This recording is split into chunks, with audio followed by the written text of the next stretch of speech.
नमस्कार, आप सभी का बहुत बहुत स्वागत है। खबरों का पंचनामा देख रहे हैं आप और मैं हूं आपके साथ परवीन शेख।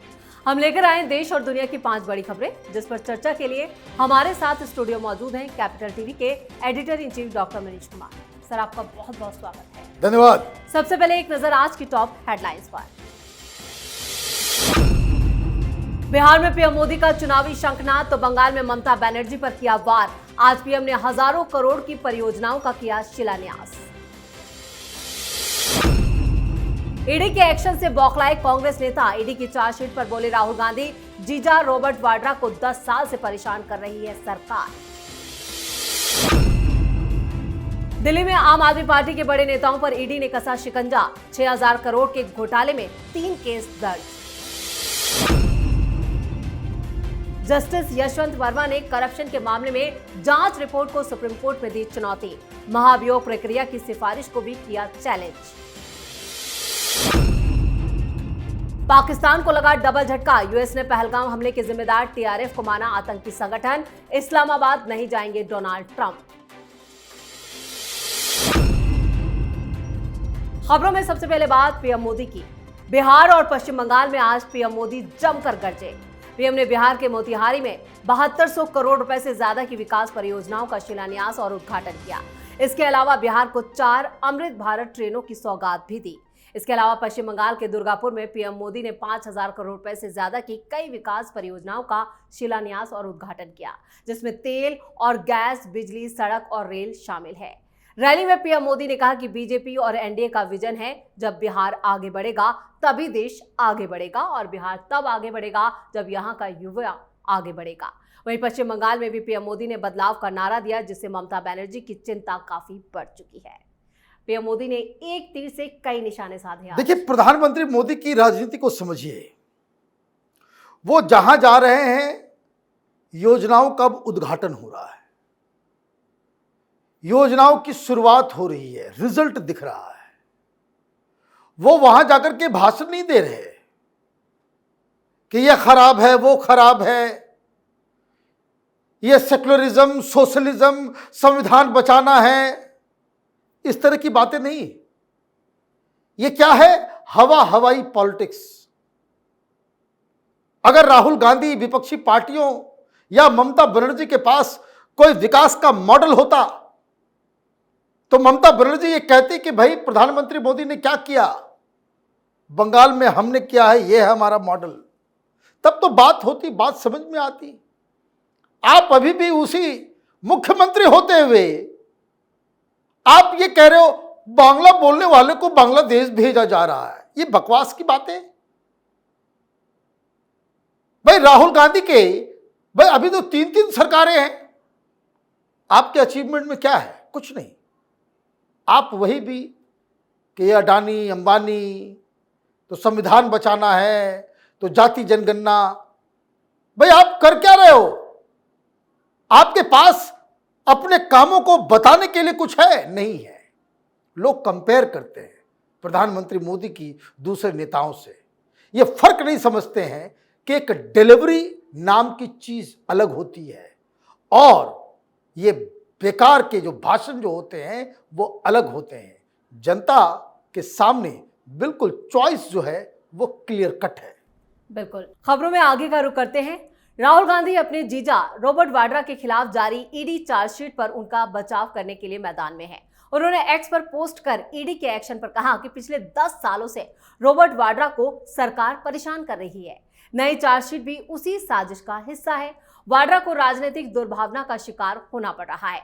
वो हर चुनौती का मुकाबला करने में सक्षम है। इसके साथ ही उन्होंने ये भी कहा कि मैं रॉबर्ट, प्रियंका और उनके बच्चों के साथ हूँ। रॉबर्ट वाड्रा के खिलाफ गुरुग्राम लैंड डील मामले में ईडी ने मनी लॉन्ड्रिंग का केस दर्ज किया है। रॉबर्ट वाड्रा के खिलाफ ईडी की चार्जशीट में शिखोपुर लैंड डील में मुख्य आरोपी भी बनाए गए, जिसमें 11 आरोपियों के खिलाफ भी चार्जशीट दायर की गई है। यह मामला 2008 में गुरुग्राम के शिखोपुर में हुए एक जमीन सौदे से जुड़ा है। इस मामले की सुनवाई 24 जुलाई को कोर्ट करने वाला है। रॉबर्ट वाड्रा को लेकर राहुल गांधी जिस तरह से चिल्ला रहे हैं वो क्या है? इसका मतलब साफ है, राहुल गांधी को चिंता सता रही कि उनकी जीजा जी की गिरफ्तारी होने वाली है, क्योंकि गिरफ्तारी तो अब होनी है। क्यों? मनी लॉन्ड्रिंग का केस है। आप ये कह रहे हो कि राजनीतिक दुर्भावना से ये कार्रवाई की जा रही। तो जो आरोप लगाए गए उसका जवाब भी तो दे दे कोई। आपके पास 2 कंपनी है, उसके बैंक अकाउंट में लाख लाख रुपए हैं और आपने 7.5 करोड़ रुपए में एक जमीन भी खरीद ली। जमीन खरीद ली और चेक भी दे दिया। बैंक अकाउंट में पैसे नहीं है, 1-1 लाख है, वो भी एक कंपनी के तरफ से आपने चेक जारी किया और जिससे आपने लिया उसने चेक रख लिया और वो पैसे कभी वो उस चेक को लेकर कभी बैंक नहीं गया और आपका लैंड ट्रांसफर हो जा रहा है। और उसके बाद क्या होता है? उसके बाद चूंकि आपकी कांग्रेस पार्टी की सरकार थी तो आपने उस एग्रीकल्चरल लैंड को कॉमर्शियल लैंड में आपने कन्वर्ट करवा लिया और उसके बाद आपने इसे किसी और को बेचा, वो 58 करोड़ रुपए में। जब आप 58 करोड़ रुपए में आप बेच दे रहे हो तब आप इस जमीन के मालिक को, जिससे आपने 7.5 करोड़ रुपए में लिए, तो 58 करोड़ आपकी कंपनी में आया, तब आपने 7.5 करोड़ रुपए दिए। ये घोटाला नहीं तो क्या है? ये घोटाला नहीं तो क्या है? आपके बैंक में पैसे नहीं है और आपने जमीन खरीद ली, चेक भी दे दिया। ये क्या लग रहा है? इस देश में गांधी परिवार ने अपनी बपौती समझ ली है? यह मनी लॉन्ड्रिंग नहीं तो क्या है? तो ये जो केस है ये ओपन एंड शट केस है। जीजा जी का बचना बड़ा मुश्किल है। बिल्कुल सही कहा आपने। और खबरों में अब बात केजरीवाल की मुश्किलों की। ईडी ने आम आदमी पार्टी के खिलाफ 3 इन्फोर्समेंट केस दर्ज किए हैं। ECIR को आमतौर पर FIR के बराबर ही माना जाता है। ये रिपोर्ट आप सरकार के दौरान हुए 3 अलग अलग परियोजनाओं में घोटालों से जुड़ी है। खबरों की माने तो आप नेताओं से जल्द ही पूछताछ की जा सकती है, जिसको लेकर पूर्व स्वास्थ्य मंत्री सौरभ भारद्वाज और सत्येंद्र जैन के खिलाफ समन जारी किया जा सकता है। इससे पहले एक और मनी लॉन्ड्रिंग केस में सत्येंद्र जैन लंबे वक्त तक जेल में रह चुके हैं। ईडी के मुताबिक आप सरकार के दौरान दिल्ली में अस्पतालों के निर्माण के लिए गए बजट में गड़बड़ियां की गई। इसके अलावा शेल्टर होम योजना में बेघर लोगों के लिए बनाए जाने वाले शेल्टर होम्स की परियोजनाओं में भी ठेके देने में घोटाला हुआ है। केजरीवाल एंड पार्टी की मुश्किलें और बढ़ने वाली हैं। देखिए, बढ़ तो गई है। 3 FIR दर्ज किया गया है, 3 केस शुरू हो गए हैं, तो गिरफ्तारी होगी। ईडी का केस है ना, केस दर्ज हो गया तो अब पूछताछ के लिए बुलाया जाएगा, गिरफ्तारी होगी। क्यों गिरफ्तारी होगी? ये तीनों जो केस है वो कुल मिलाकर के 6000 करोड़, ये 100-200 करोड़ का तो मसला ही समझ में नहीं। 6000 करोड़ रुपया खा गया कट्टर ईमानदार। अब इसमें जो सबसे बड़ा घोटाला है वो हॉस्पिटल्स में ICU बनाने का घोटाला है। आपने पहले कुछ और बजट के साथ योजनाएं बनाई और सो गए। समय बीता तो आपने उस बजट को बढ़ाया। बजट को बढ़ाया तो काम तो पूरा होना चाहिए, काम हुआ नहीं। क्यों काम नहीं हुआ? क्योंकि जो जिन कॉन्ट्रैक्टर्स को ये काम दिए गए वो आपके रिश्तेदार सब लगे हुए हैं, आम आदमी पार्टी के लोग हैं। तो एक तो केस वो हो गया।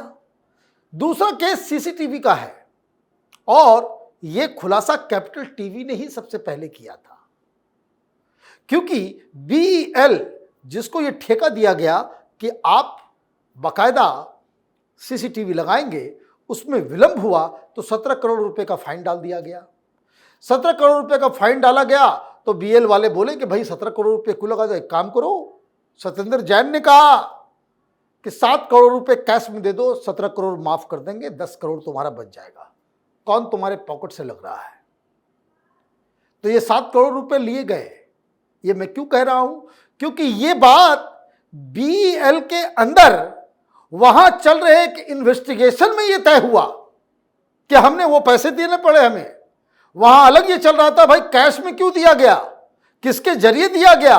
तो ये BEL के इन्वेस्टिगेशन, उससे ये खुलासा हुआ, फिर हम लोगों ने इसे एक्सपोज किया और अब ईडी इस केस में घुस गई है।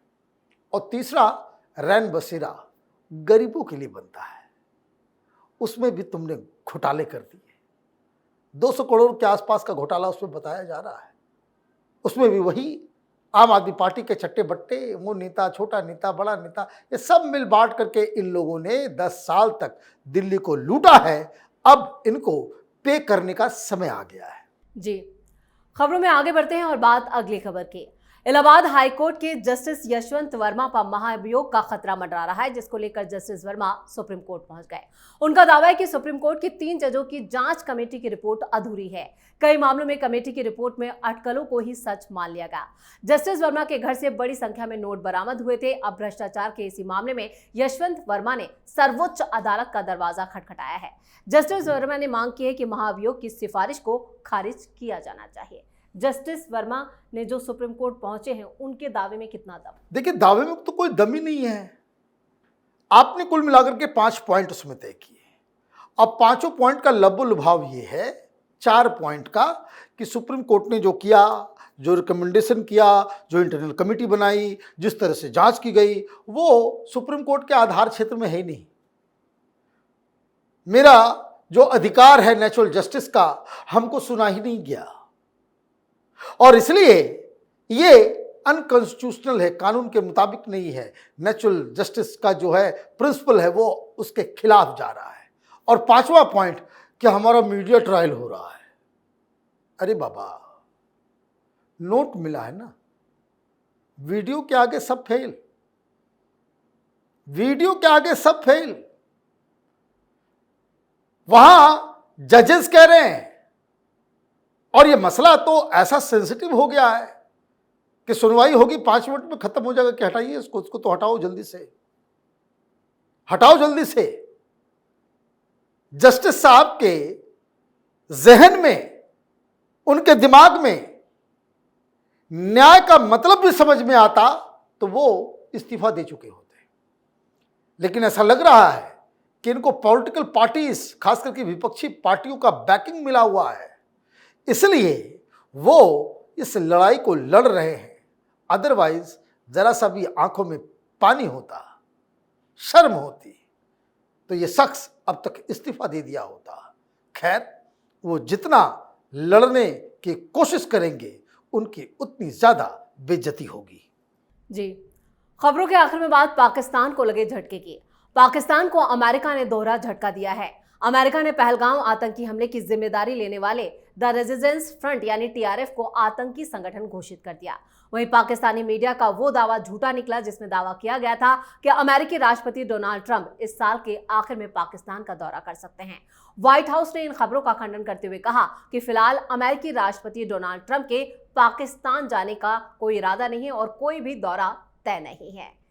पाकिस्तान को आज एक के बाद एक अमेरिका की तरफ से झटके लगे हैं। देखिए, सबसे बड़ी जीत, पाकिस्तान को झटका लगे ना लगे, हिंदुस्तान की डिप्लोमेसी आज जीत हुई है।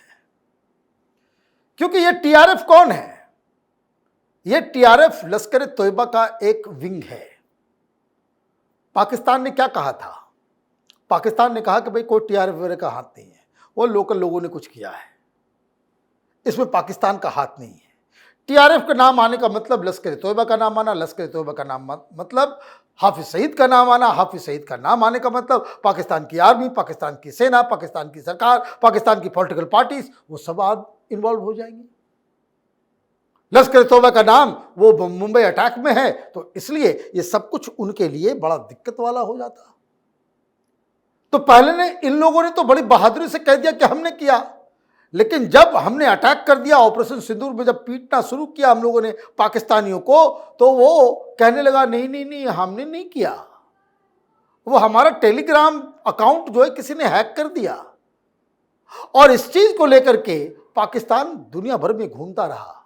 लेकिन अब लश्कर तोयबा का ये एक सब्सिडियरी है, ये कहकर अमेरिका ने इसके ऊपर प्रतिबंध लगाया है, बैंक अकाउंट्स वगैरह सीज किए हैं, और इसलिए हिंदुस्तान की डिप्लोमेसी जो है वो उसकी जीत हुई है। नंबर 2, कल खबर आई कि डोनाल्ड ट्रंप पाकिस्तान जाने वाले हैं। आज अमेरिका की तरफ से कह दिया गया कि ये झूठ, ये फेक न्यूज़ फैलाने वाले, ये सोशल मीडिया और यही इस तरह की चीज़ों को कर कर के कि भाई हमने रफाल गिरा दिए, हम जीत गए, हम ये हो गया, हम वो हो गया। ये पाकिस्तानी कौम जो है ना, ये झूठ, मक्कारी और चोर उचक्कों, डकैतों का वो एक मुल्क है।